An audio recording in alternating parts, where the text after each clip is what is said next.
If you've seen any of my other videos, then it should come as no surprise that I grew up reading internet creepypastas. In fact, I'm pretty sure I've even talked about the topic on this channel before.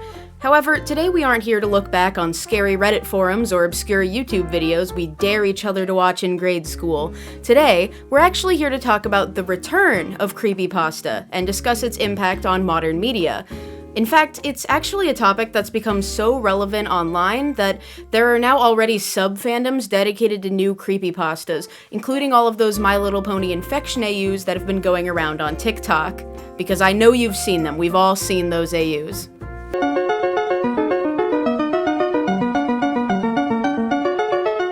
Talking point number 1, what is creepypasta? You know, if you clicked on this video and you don't know what a creepypasta is, I gotta say I'm a little bit shocked, but don't worry, I'll still walk us through it really quick.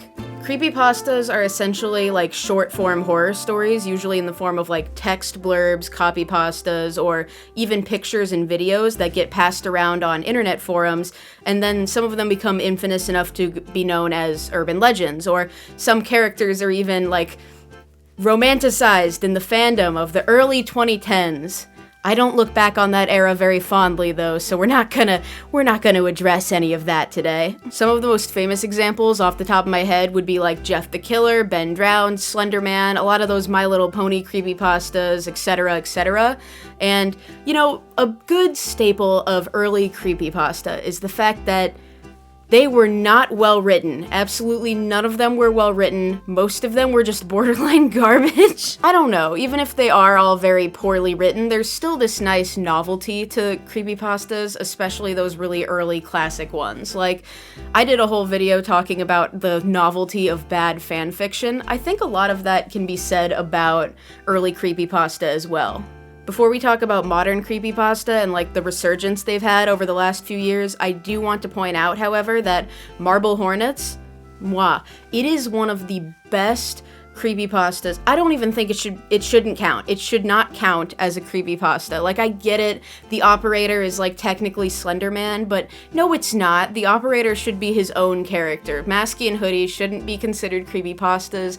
I feel like this should just be thought of as a web series, like in the same vein as the Walton Files or even like the Mandela Catalog. Like, neither of those are considered creepypasta. I feel like Marble Hornets is given the creepypasta treatment because, one, the operator is Slender Man, and 2, it came out like years ago when the creepypasta fandom was at its peak, so the characters kind of got like mixed together a lot, but most of the people who knew Masky and Hoodie as creepypasta characters had not actually watched Marble Hornets, and oh my god, it shows. I recently took the time to watch all of Marble Hornets in its entirety, like when I was doing research on other projects, trying to brainstorm ideas for like Dreamworld stuff. It's one of the best shows I've ever seen. I will admit it gets slow at some points, but if you're into found footage or lost media or just like any of that analog-esque stuff, I do recommend you at least watch like a video essay about Marble Hornets to get the idea if you don't have time to watch the whole show. But it's such a good show and it's so well done. I really feel like it deserves more credit than it gets.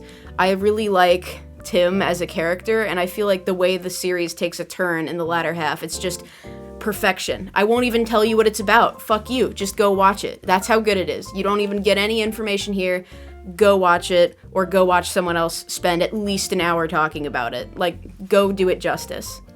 The more I think about it, the more I realize that Welcome to Dreamworld also does not classify as analog horror. Like, the prologue, maybe like early season 1, yeah, it has that analog horror vibe, but it's more of like a sci-fi horror web series, which is why if you go into the episode descriptions for Welcome to Dreamworld, the description has changed to clarify that, but you know, I'm glad we still have an audience for that. Like, just because I enjoy analog horror doesn't mean I have to like go around stamping that onto any of my projects. I'm happy with what we're making because the fandom is fucking incredible. Speaking of wonderful fandoms, let's take a look at what has caused creepypasta to resurge after all of these years. If I were to theorize about a cause, it's probably because the early 2010s into the late 2010s, that whole decade has been like consumed by digital horror, analog horror, and before that, indie horror and mascot horror. A lot of horror, a lot of spooky shit. Kids like horror, so a lot of the online stuff, once more kids of the new generation started getting online, a lot of them were seeking this kind of content out.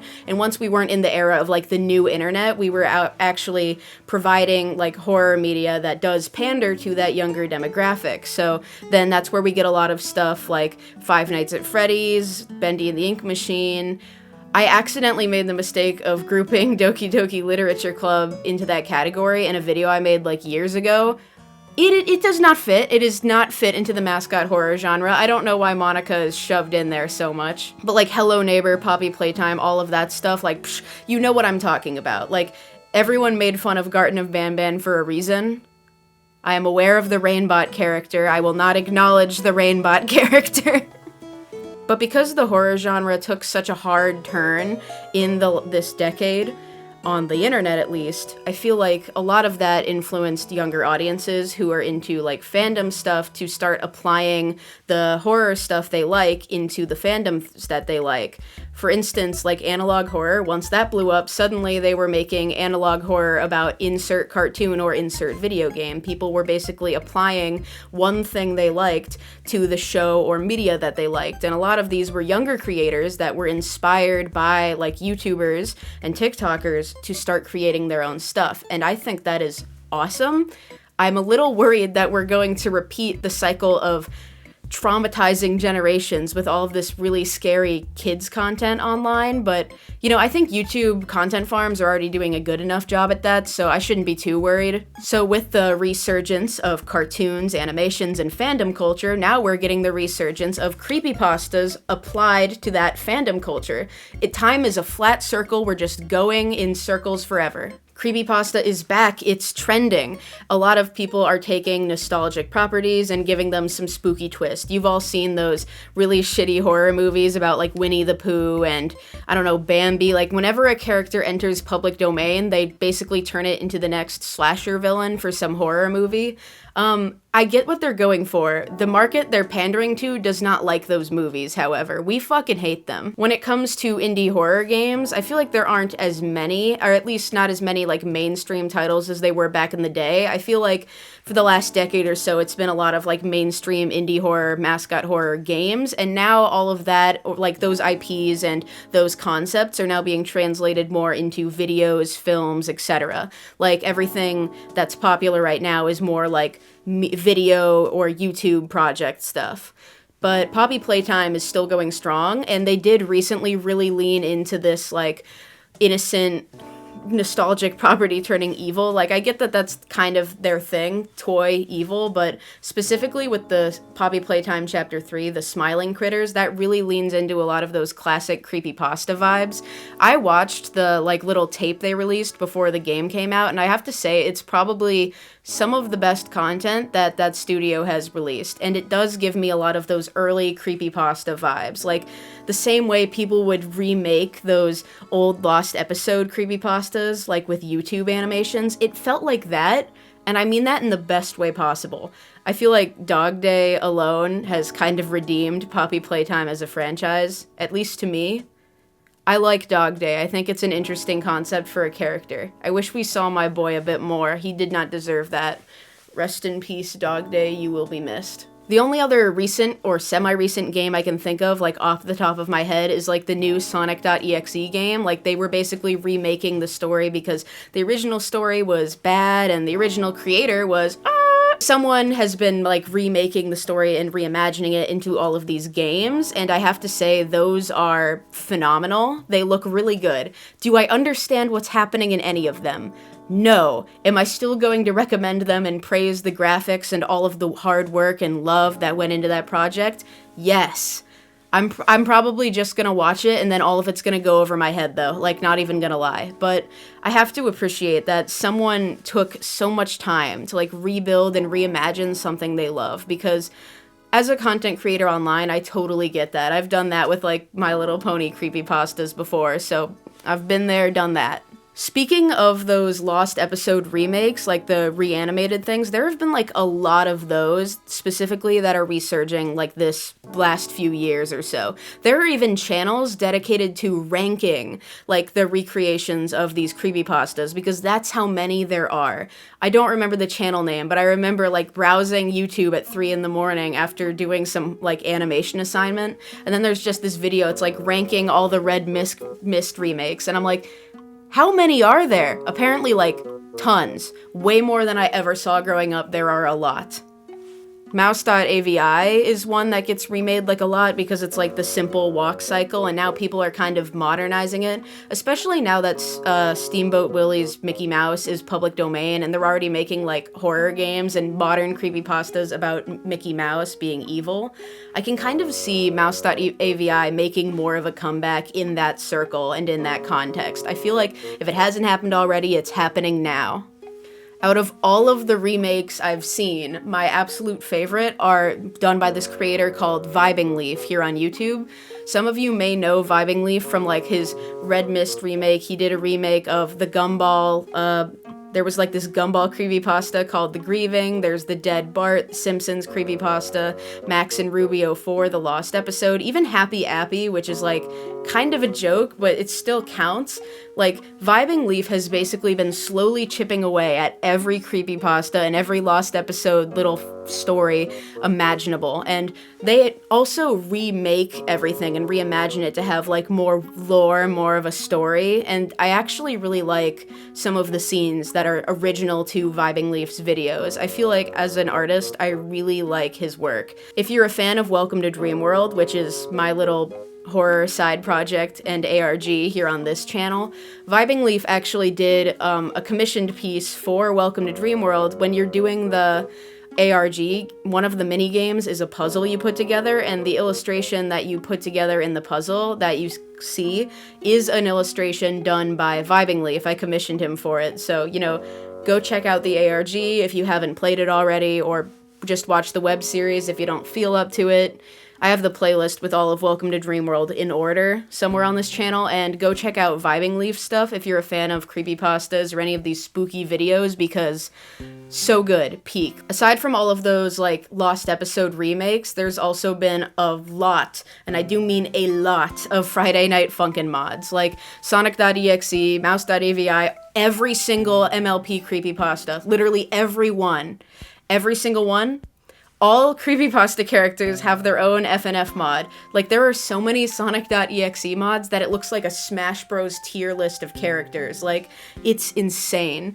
I am baffled by how people, like, latched onto that game, like, post-pandemic, and just pumped out as many mods as they could. Some creators literally made their start making mods for that game, and they make, like, incredible stuff now. I am blown away. I've even seen a few people try to make my projects and my characters into mods. So far, I haven't seen any finished ones. I've seen, like, someone start Ribbon Dancer from Welcome to Dreamworld, I think, but I don't think anyone's ever finished a Welcome to Dreamworld mod. If they have, send it my way. I will watch the fuck out of that. Specifically, like, the My Little Pony mod where they remade Shed.mov with that, like, really cool remix, and then you have to play, and the animation asset, like, they changed the art style and the different mods to be accurate to whatever, like, brony thing they're parodying, including for Shed, and I'm just like, who made that? Who had the time to make that, and why does it look so good? I love it. It's so cool. I unironically just have that song in my playlist sometimes. I also mentioned analog horror being applied to, like, random media, like random cartoons and video games. That's been happening a lot. If you aren't already familiar, there were already all of those Five Nights at Freddy's analog horror tapes and shows. The only one I can think of by name is probably the Battington tapes, and it's only because my friend, my main man, Corey Wilder, who has done voice acting for Dreamworld and other projects, he did a voice in one of Battington's most recent videos. You should go check it out and show my man some support. He is on the grind, and he deserves all of your love and attention. There's also the, like, South Park analog horror that you've probably seen people make video essays about, and then there's, like, there was a Kirby analog horror project. I don't remember the name of it, but it was absolutely insane. But my all-time favorite out of all of these recent analog horror projects is the Godzilla ones, specifically the Man in the Suit.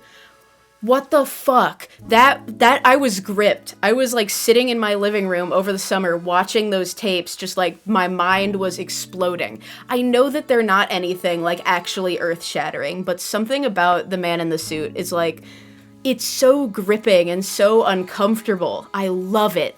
I love it.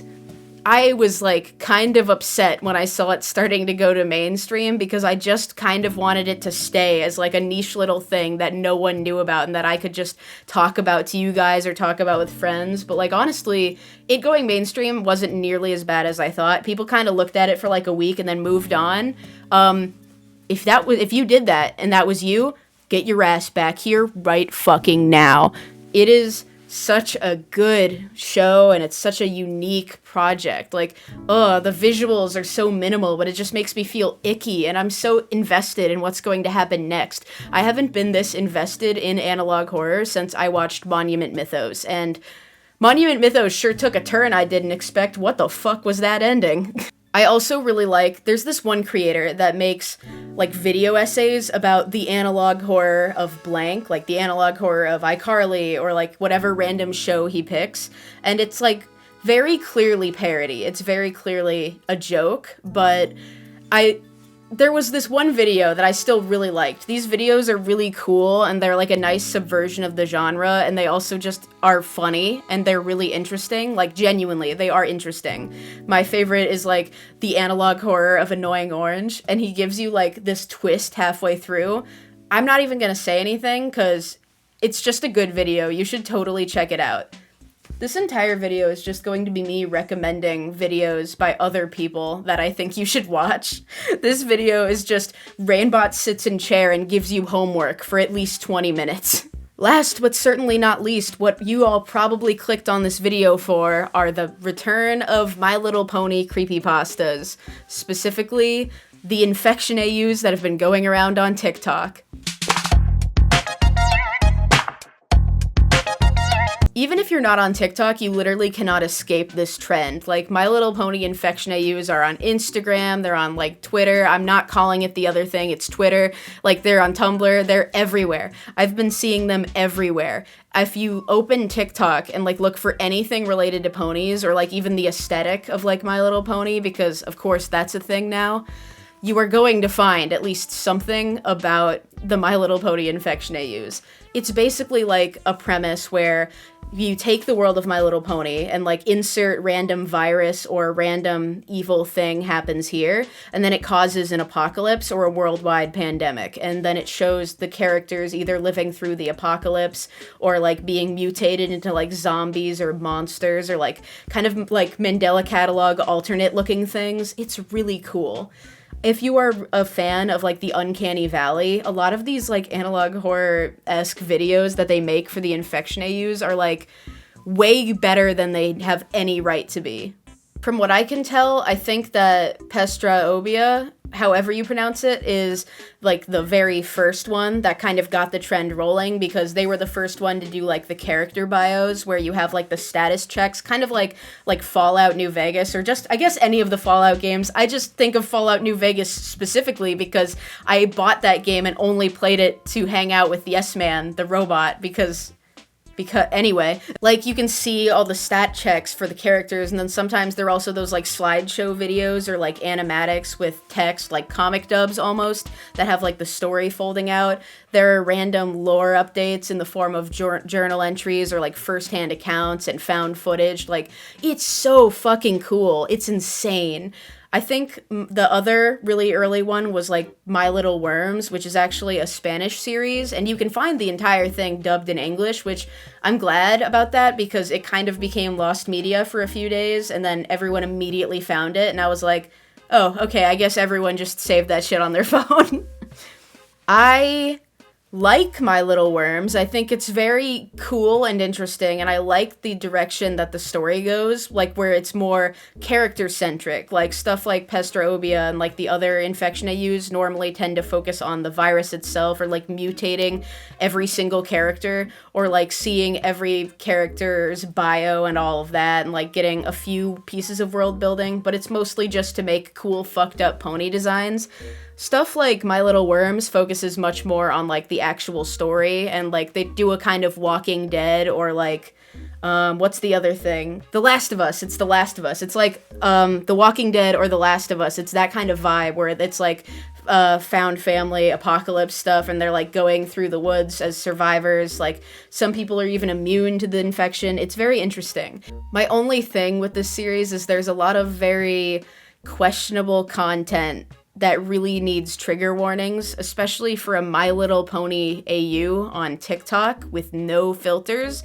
Like, there's some really not great stuff in some of these videos, some of it bordering on like Sweet Apple Massacre, if anyone remembers that from back in the day, but oh boy, not touching that with a 20-foot pole. My current obsession is the Everfree Infection AU by Mrs. Gendered on Instagram. Mrs. Gendered on Instagram, if you're watching this, hi, thank you for letting me commission you. I would gladly do it again, and I'm also super open to collabs. I would love to collab with you. Heart. One of my characters even made a cameo in that AU when they do like character commissions, and you can see like other people's OCs in the world of the virus, or at least in like an AU where alternate universes connect to the Everfree Infections world. And let me grab him, let me get my boy. Oberon, my main man Oberon, made an appearance in the AU, and it's going to be relevant to my fan fiction called My Little Pony Eclipse of Harmony, which, if you haven't noticed, I've been making like a lot of animatics for that, and we've released, like as a team, we've released an entire animatic series, and also some full done animations. Like, there is currently one animation that is on the channel. It was featured in the top 10 pony videos of 2023, which I am still really jazzed about. I'm geeking out about that. Like, 13-year-old me would blow their mind. But yeah, not only was the Eclipse of Harmony animation featured in the top 10 pony videos of 2023 twice, but we also have a second animation coming out by a different animator, but like, it's gonna be really cool. I'm really excited. We used another Epic the Musical song, and Oberon is one of the main guys in it. Oberon's appearance in the Everfree Infection AU is going to be relevant, not like in a really bad way, or in a way that like my story is going to turn into a creepypasta, but in like the 3 upcoming chapters I've been workshopping, like between schoolwork and college projects, and like producing a short film, and also doing an animation puppet of a quadruped character from scratch. Like, all of this shit I've been working on, not even including my YouTube projects. I am so swamped. I should probably take a break. I will. For spring break, I will take a week off. But still, like, I have not had time to update the fanfiction itself, but we have released a lot of videos about it, and you can also read the fanfiction on my AO3 and see a lot of cool fan art over on Instagram. So, you know, if you like this guy and you're excited for the next Eclipse of Harmony animation or the animatics we are working on, go check it out. Check me out on Instagram. You can share fan art with me there with like this hashtag, and read the story on AO3, because as soon as I have free time where I can actually breathe for 2 seconds, I will update the story. It's halfway done. I just don't have time to finish it right now. But I'm really excited, so if you want to see how Oberon's appearance in the Everfree Infection AU will be included, go check it out.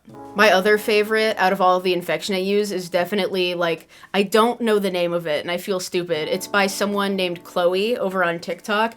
They make those wiggly horses, like, almost like Trevor Henderson or, like, Mandela catalog type stuff. Those blurry photos that are borderline paintings, just beautiful pieces of art of the most grotesque body horror you can see on, like, shiny, veiny-looking My Little Ponies.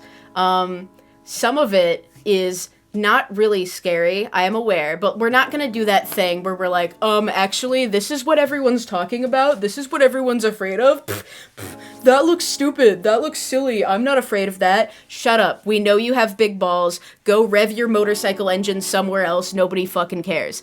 Obviously, like, we're not taking it that seriously, it's not that deep, but for us to, like, look at that fucked up thing and realize that that is shining armor, what fucking happened to my mans? We are allowed to, like, just embrace how fucked up this entire little story is. Same goes for, like, any of these AUs. Like, no one expects Fluttershy to break into their house and, like, bite their arm. Like, nobody's realistically afraid of it in that sense. But it's the same reason people go to haunted houses. We like being scared. We like the horror genre. I worked as a scare actor in volunteering for haunted houses. I'm going to be doing it again this upcoming fall, so... yeah, just, it's not that deep. People just like the horror genre and people like being scared. They like to giggle and kick their feet and talk about it together. That's why we make movies about monsters. Relax. Chloe, if you're out there, I would also be so down to just vibe. I don't know how to use TikTok, but if you're on Instagram or Discord, hit me up. I would literally love to collaborate. God, that was the gayest thing I've ever done with my... That's not true. I'm just saying, man, I'm just saying, like, if you would want to, like, collab, or if I could, like, commission you for something, it would be so awesome. It would be so cool. Here on the old YouTube, we also have another Apple sleep experiment. The homies on The Lost Narrator, those fuckers made a sequel. If Friendship is Tragic, which is also still going on or maybe ending sometime soon. I'm not caught up, but I'm also really invested in Friendship is Tragic. I'm, like, fucking hooked. I was also really into the Apple sleep experiment when I was younger. I would literally have that in my headset when I was walking through the hallways of my high school. You know, like any normal child would do. Hey, my fellow kids. Specifically, the Lost Narrator, like, did the foundation of my childhood with, like, my experience of online horror. Like, that and Obab Scribbler. The fact that I got Obab Scribbler to do a voice cameo for the very first Eclipse of Harmony animatic, I feel like this isn't real. I'm living in a simulation, because what the fuck was that? First meeting Richard Horvitz, and then getting to do a collaboration with Athena P, and then Scribbler voiced Celestia in my video. The world is a lie. Where am I? But yeah, another Apple sleep experiment. It's finished as of the time I've recorded this, and I have to say, without spoiling too much, it's good. I don't know about it if it's as good as the original, because it is a bit repetitive just because of how long it is. Like, you kind of know what's going to happen after the first 2 episodes, but I like all the theories that, like, people were piecing together as the story went on. I will say, though, that the finale, well, I don't want to say anything bad about it, because those creators worked their fucking asses off to get that out. Like, they were sick, they were, like, dealing with all these behind-the-scenes problems, and they were burnt out as hell, and, like, they were still pushing to get it done. It reminded me of, like, when I was dragging myself out of hell to just finish, like, one of the episodes for Welcome to Dreamworld. Like, I relate so hard that I, like, have to let it slide. But story-wise, I will say the ending is a bit weak. Only because I liked all of us theorizing about it, and while I would have liked a solid answer, and I'm glad we got a solid answer to what was going on, I do wish that the finale to the series was not an hour-long explanation monologue from, like, one character. Like, I feel bad because it's clear they put so much work in, and this is, like, beautiful. It has the best voice directing, the best voice acting, the best voice direction, the best artwork, some of the best editing I've seen in any of these. It is such a high-quality production. I cannot emphasize that enough. If you have not seen the original, you should watch it, and if you like it, you should watch the sequel series. It is so good, and if you're into these Infection AUs, it is so worth your time. But just be aware going in that the ending does get a bit slow, and it is kind of mostly a monologue, so, like, I won't tell you what it is about, but just be aware going in. Like, don't expect something insane at the end, like a twist of a Haunting Hour or a Goosebumps episode. Those Mr. Davy animations that ruined me as a child are also getting really popular right now. Like, I've seen a Smile HD for almost every fandom that exists, people are just reanimating it, and it's insane. My favorite is still the one kid that, like, remade Smile HD with, like, their My Little Pony toys in their backyard. Nothing beats that. That was the best one. That, and then the version where they edit it so Fluttershy is the one that wins to cure, like, all of the childhood trauma in my body. Like, I felt that lifting out of my body as I ascended to the astral plane. Like, those two were the best ones to me. The one where Fluttershy wins, and then that one kid just having their toys beat the shit out of each other and, like, putting ketchup on the toys to look like blood. I love it. That is peak fiction right there. We have peaked, ladies and gentlemen. Speaking of other fandom stuff that's, like, taking the My Little Pony creepypasta train and, like, jumping on the bandwagon, I feel like a lot of people in other fandoms are also slowly being absorbed by the Infection AU trend on TikTok. Like, Trolls World Tour, not Trolls World Tour, the third movie, Trolls Band Together, not only was it fucking cool as hell, and I love that movie, some of the sequences that were animated were just, beautiful, but that kind of, like, revived the Trolls fandom. Like, I was shocked that that didn't happen before, when the second movie came out, but whatever, there wasn't a boy band in that movie, so I digress.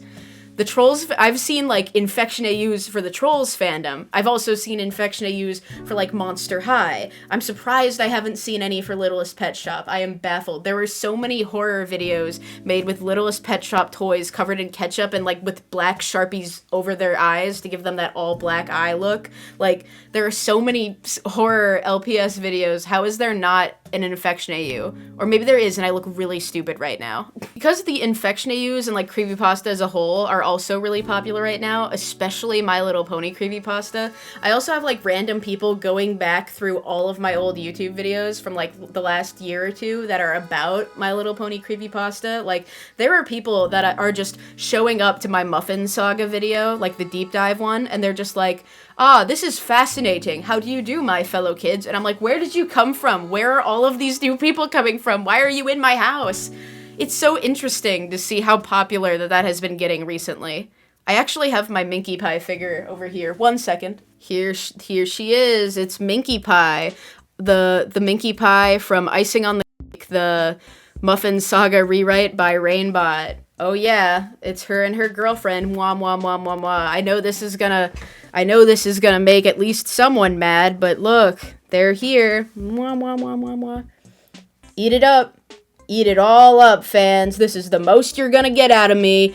This is all you get. Seeing people go back to my old videos, people have also been doing that for, like, Has Been Hotel. Like, they're going back to some of my earliest, oldest, worst YouTube videos just because they're related to Has Been Hotel, and, like, Has Been Hotel just came out on, like, Bezos's whatever the fuck platform, and now I'm just like, oh no. Another one of the videos that is, like, older on my channel that a lot of people are going back to because of all this recent creepypasta stuff is actually My Little Pony Containment Records, which, if you haven't seen it, it's basically this premise where the ponies in My Little Pony are real, and the show is filmed in a facility where, like, all of the characters are tricked that it's a false reality, kind of like the movie Bolt, but, like, if it was a horror film. They have all of them locked up like SCPs, and they do experiments to, like, redesign them. They'll, like, surgically, like, change the race of the ponies, like making them unicorn, Pegasus, etc. Like, they'll remove and change body parts, they'll change color because, like, they only have a certain number of ponies, so if they want a new character, they have to make the new character from an existing model. Like, it was really cool, and it was probably one of my favorite projects from the ones I made before Welcome to Dreamworld. It was always the one I really wanted to revisit, so we are working on a reboot. I don't know how long it's going to take because we keep saying, like, oh yeah, we're gonna get it done this week. It'll be this week for sure. And then, like, a week goes by and we're like, okay, that week was a dud, but this week, this is gonna be it. This is the week. This is the day. Like, I do not know for sure when we're going to get any videos out, and I do not know how many videos we're going to make because with how busy I am right now, I am not sure. And it is also not an official project, so it's been kind of on the back burner, I have to admit. But we are working on a reboot of My Little Pony Containment Records. It's going to be posted on TikTok, and then if we make enough videos to compile together to be at least, like, 8 to 10 minutes, we will upload them here on YouTube as a big batch. it's going to be most of the same story from the original, but it's going to be, like, rewritten and, like, redesigned, like, cleaned up a bit. It's going to be polished, basically, because it's been a few years, so I need to, like, revise that entire script and also a lot of the visuals so I can include stuff that's more reminiscent of, like, the Infection AUs on TikTok. For those of you who don't know, I recently hit 100,000 subscribers here on YouTube, which, yay, yippee, I'm so jazzed. Like, I've been making videos since I was a child, and I would record them on, like, my Hello Kitty camera, and then post them on my parents' account. My very first YouTube videos are from over a decade ago. They're still somewhere out there. Lost media, perhaps? No, they are still out there, but I'm going to save that for my 100K special, which I want to wait a little bit until we make that, because I want to make it when I have more time, and also there's a little, animatic segment that we're taking some extra time to, like, make before I film anything, so here's my funny little YouTube man trophy, though. Please take a beautiful long look. Hello, we are on the remote camera. Woo, woo, woo. And I can now show you my funny YouTube man trophy. Here it is. My funny YouTube man trophy. Oh, I should probably change cameras. Here it is, the funny YouTube man trophy. Look at that. Right under my autograph from Richard Horvitz and close to some of my fan art. I need to print out more fan art for the fan art wall. Also all the pony stuff. Yeah, my dorm is kind of fucking crazy, ain't it? Oh yeah, that's a sword. It's so silly. I can't believe I have one of these now. It's right by my workstation. This is where I record my videos, so you know, this is where the magic happens. And there are my funny plushies. Guys, gals, and non-binary pals, I hope you have a spooky, haunting evening, and thank you for watching, and also thank you for subscribing, because I recently hit 100K. Thank you for that. I got my funny little YouTube man trophy, so thank you for that. Love you lots. As your YouTube dad, I am now signing off. Bye-bye.